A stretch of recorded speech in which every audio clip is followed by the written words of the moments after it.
There's an outlandish theory which I first remember reading in some dark corner of the internet when Starfield launched in 2023, suggesting that the game was originally intended to be multiplayer and set up in a similar way to Fallout 76.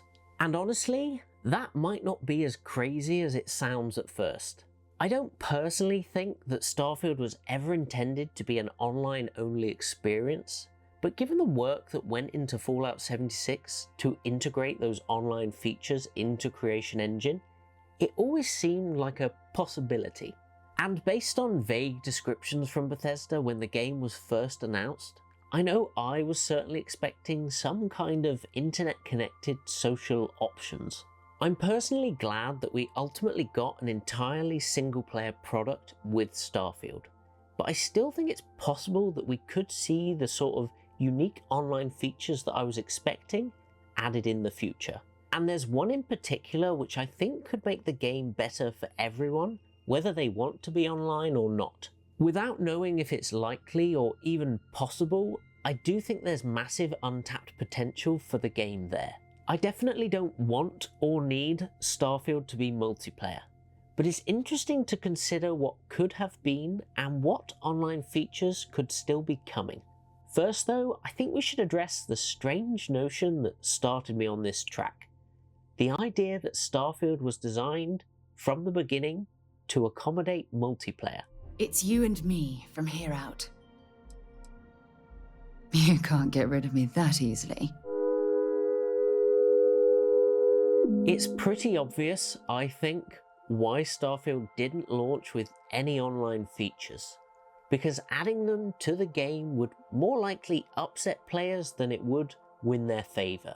Even with Fallout 76 existing, Bethesda obviously want to maintain their reputation as beloved single-player RPG makers. You might remember that both The Elder Scrolls 6 and Starfield were announced at the same time as Fallout 76, seemingly in an attempt to quell any concerns that Bethesda were becoming a live service studio and forgetting the single-player stuff.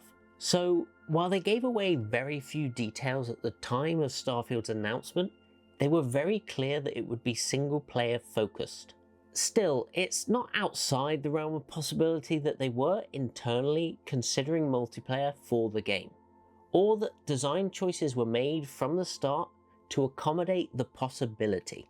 There are a couple of things carried over from Fallout 76, like randomized loot or the approach to some of the Radiant quests, which arguably work better in a multiplayer game like that. And there are also a few features and design choices which would be conducive to an always online experience. Certainly, the way the game's numerous locations are divided by loading screens, both on the ground and in space, would enable them to have instanced multiplayer and single-player areas, like how Fallout 76 has the Wayward and other locations which you enter alone, to allow some degree of player choice to impact these select areas. That said, it's not like areas separated by loading screens is a new thing for Bethesda, so I don't think it really means anything other than that the potential is there. You can sort of imagine how it might work though if Starfield was multiplayer. New Atlantis could be a player hub, while the Lodge could be an instant single-player location. The relatively limited impact of the game's main and faction quests, which I've talked about before, would also make a lot of sense for a multiplayer game. However you deal with the ultimate villain of the Freestar Rangers questline, for example, it all occurs inside one building, and the outcomes are mostly contained to that building too. That is to say that multiple players could be doing that quest in that world without getting in one another's way. This definitely isn't the case for all of the quests in the game, but I'd argue it is for most of them. And then we have to consider the main Constellation quest and the way that that is set up. Because here's the thing, story-wise, wouldn't multiplayer make a ton of sense in Starfield?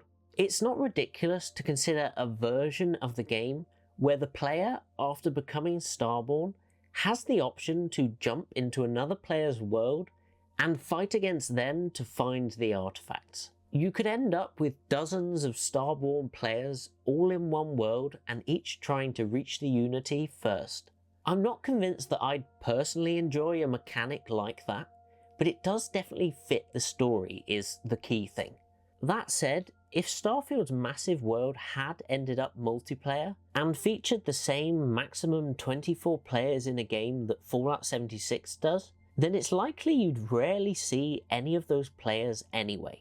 So it would kind of be pointless to begin with. All you're doing is adding the inflexibility and instability of having to host the game world on a server while still basically offering a single player game. And single player fans really dislike that sort of thing. I know I definitely dislike it. Honestly, most of the time it's not something I'd actually notice, because I'm almost always connected to the internet when playing, like I think the majority are.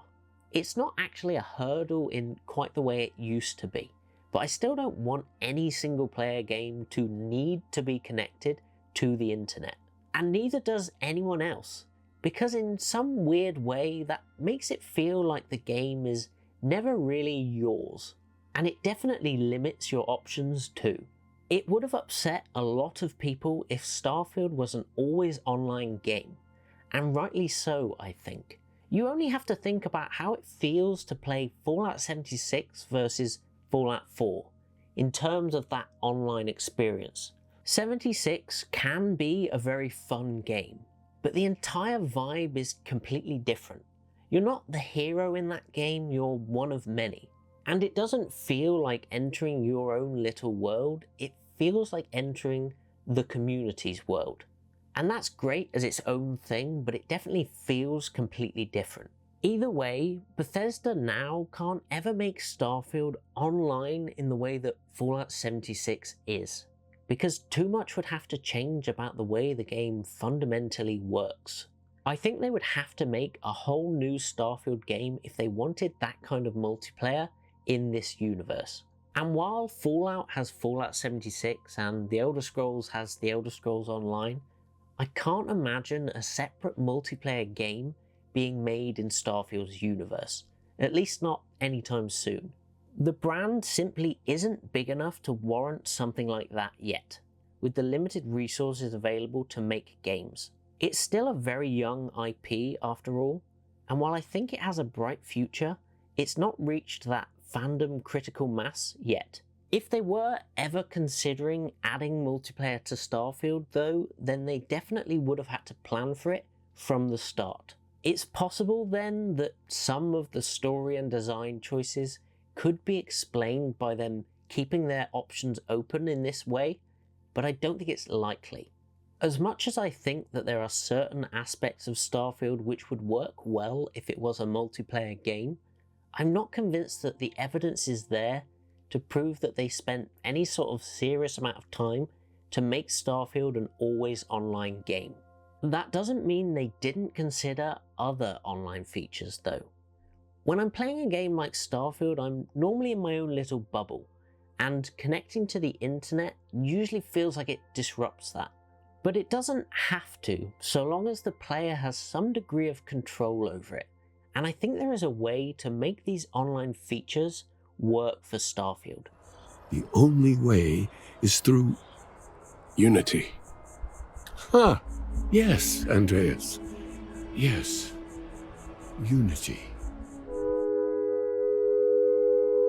When Starfield was announced at E3 in 2018, Jeff Keighley interviewed Todd Howard, and he had only a few brief words to say about the game. Mostly, he clarified that they were focused on single player, but he was also vague and non-committal about the potential for some kind of social connection in the game. While it's impossible to know what he could have been referring to back then, it's clear that it didn't materialize in time for the game's launch. You could consider the debut of Creations as an online social feature, but I don't really think that that fits the bill, because modding sits in its own category as an established and expected part of the Bethesda experience. Regardless, after I saw this interview and several others around the same time, I had a few theories about what kind of online features they might be considering for the game. There are many relatively basic, connected features that could have been nice additions to Starfield. Simply being able to share character or ship designs, or hab furniture layouts, would have been interesting to see, though arguably difficult to integrate without feeling a bit out of place. I could definitely imagine a unique shipyard selling exclusively player-made designs working though. Obviously, with creations, players on Xbox as well as PC now have a lot of options when it comes to this sort of thing, but it's not quite the same as it being integrated into the game in a seamless way. I also think that an option for co-op would have been a worthwhile addition to Starfield. It's not something I was ever expecting, nor do I know if it's even possible for them to add it now or in the future. But it would be a nice option without hurting the core game for people who don't want it. It could be set up as simply as allowing 1 to 3 other players to join your Starfield world, without the ability to do quests, but still allowed to interact with everything else and collect loot and XP. I know that I probably wouldn't use this feature a lot, but it would make a huge difference to some players. And it's a much better multiplayer option, I think, than taking the game online like Fallout 76. And without knowing anything of the technical side of things, it seems like there's at least a chance that we could see some form of basic co-op added in the future. We know that they updated the engine for Fallout 76 to enable multiplayer, so it makes sense that those features would be available in the version of the engine they've used to make Starfield. And I'll also add that while mods could make that joining process more tricky, the seamless way that Creations is set up on consoles at least would make it easy to jump into someone's modded world by just asking you to bulk download all the necessary creations first. Co-op definitely isn't the feature I'd most like to see added to the game though, because I think there's another much more interesting feature that they could integrate into Starfield to improve the experience for all players. Long before we saw any gameplay, I had assumed that we would see a feature resembling Fallout 76's camps brought to Starfield. If you're not familiar, 76 allows players to set up a camp almost anywhere on the map and offers extensive options to build and customize their settlement, which other players can then check out at their leisure. It's easily my favourite social element of Fallout 76 because players have built some incredible and ridiculous camps and they are always fun to visit.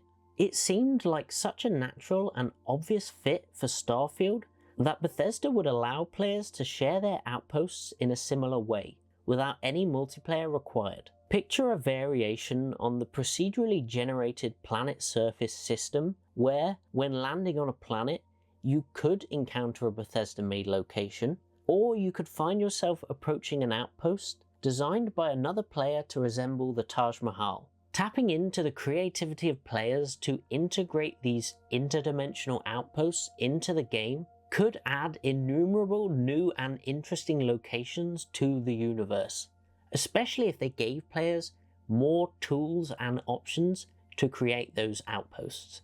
Bethesda obviously struggled to make the procedurally generated planets fun to explore, with the randomly generated points of interest and terrain. It's definitely a very complex system which went through a lot of fine-tuning and playtesting, but I think we can all agree that there are ways it could be vastly improved. And at the same time, Bethesda know that their community love to put their stamp on these worlds, so this feature would solve an obvious problem while involving the community in a bigger way. Imagine if you, the player, could build a giant outpost on a hazardous planet where the second a player enters, they find themselves trapped in a maze full of puzzles and terrifying creatures. Or you could build a peaceful coastal settlement populated by robots who offer every new arrival some chunks.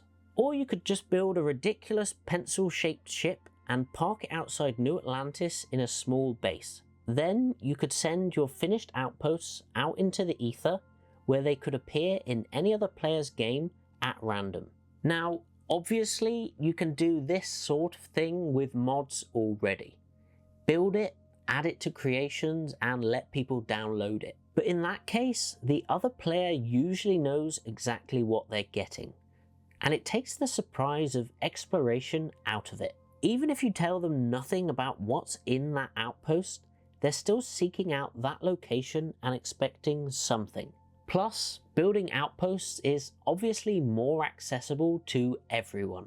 I know for a fact, as someone who still hasn't really gotten into the outpost building in Starfield, that I'd be a lot more willing to put the effort into building out a ridiculous settlement if I knew that there was a chance that even one player could stumble upon it in their travels and enjoy exploring it. These interdimensional outposts could be discoverable on foot, especially on planets with major cities where you're likely to be wandering, but for the most part, I figure you'd find them from the star map.